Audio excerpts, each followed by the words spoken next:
For those 1.5 to 2 hours, everything looked normal. It would have looked like Lot was a fool. They would have mocked. Don't worry, very soon they'll come back. They'll know that it was all just some delusion or whatever.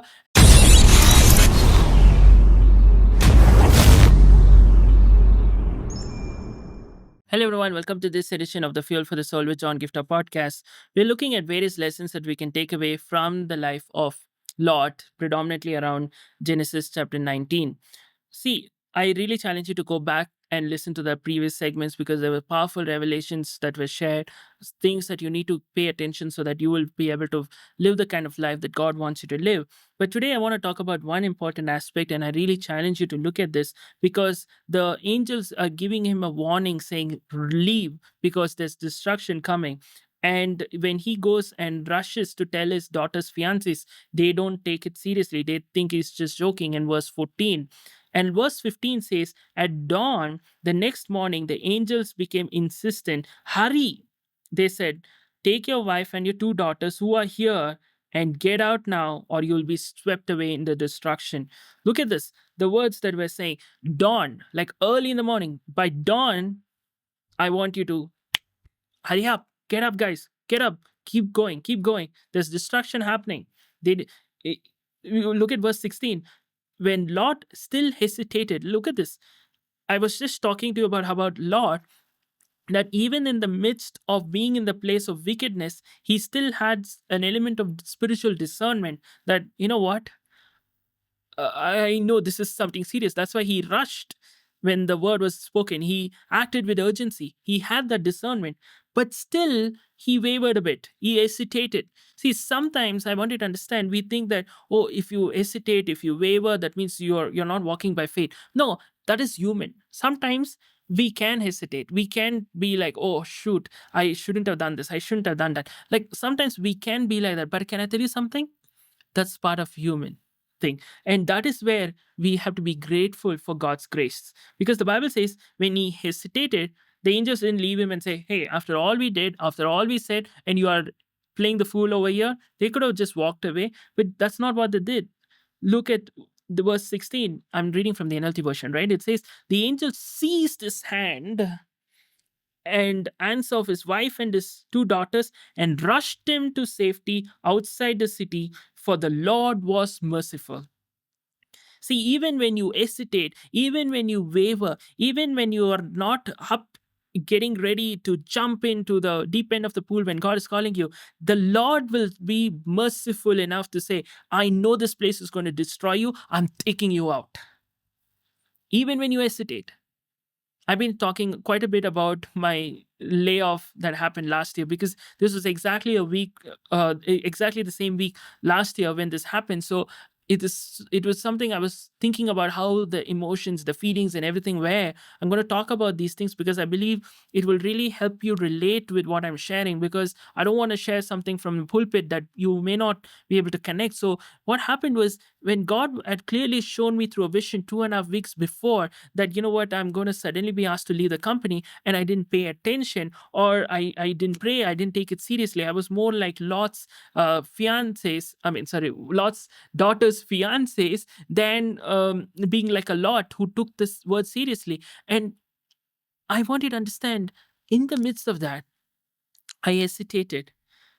But when God knew that that place would become a very bad place, it wouldn't be good enough for me, he seized me out, or he threw me out. He allowed me to go through that layoff. You know what I mean? Because later on, I came to know how the toxicity and the entire culture of the organization became very bad after I left. I'm not kidding. I'm not making this up. It's not just saying this to make myself feel good, but it was real. So many times the people who were left behind, they said, John, I know it's hard for you out because you were out of the organization. You were waiting for another org, but trust me, you are in a better place than what it is right now on the inside. God knew what God protected me from by taking me out. Even when I hesitated, he seized me out. It's in a sense like how the angel seized his hand and took him out, took his daughters out, took his wife out. And because the Lord was merciful. I'm sure it would have been painful. They would have felt like, what is this? It looks so foolish. I'm leaving behind everything. I'm leaving behind my house, my utensils, my everything, my possessions. But I want you to understand something here, right? Long story made short, they are actually going to the next village. And then when you look at verse 23, it says, Lot reached the village just as the sun was rising over the horizon.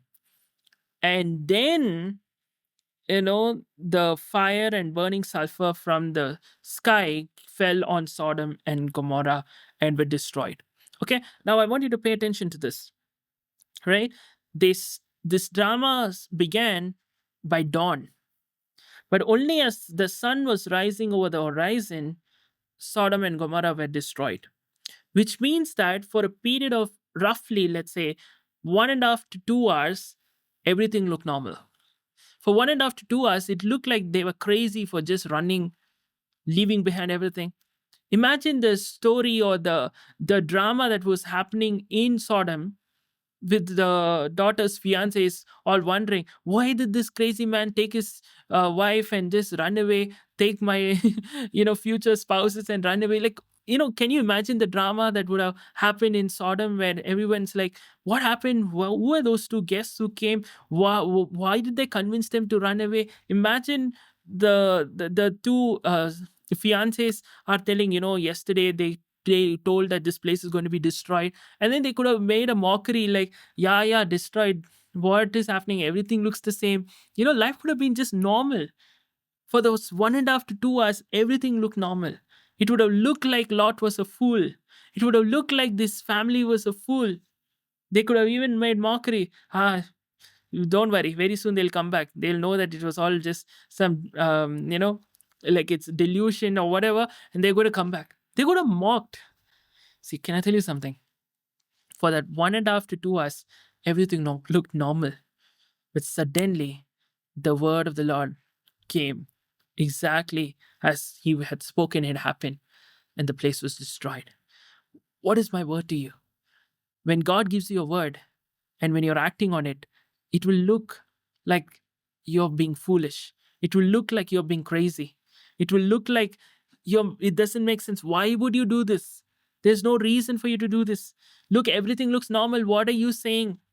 Everything looks fine. What are you saying? It's similar to how Noah was building an ark in the middle of dryness. Where is there something called rain here? But can I tell you something? Everything will look normal till the moment it suddenly changes. That's why you need to act on what God is asking you to do. Don't worry about what people say.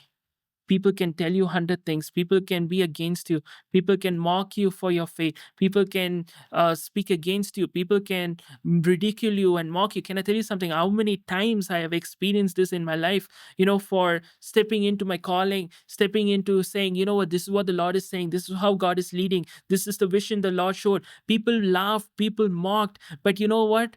I'm not saying this to boast, but every single time God showed and I acted in accordance to what God showed, when I walked in obedience to His word, what happened was exactly how God showed, it happened.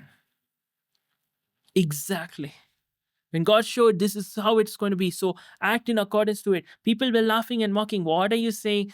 It's not going to happen. But exactly.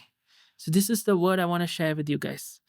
Even though everything looked normal for Lot and the family for the first 1.5 to 2 hours when they were running, it looked like they were the fools.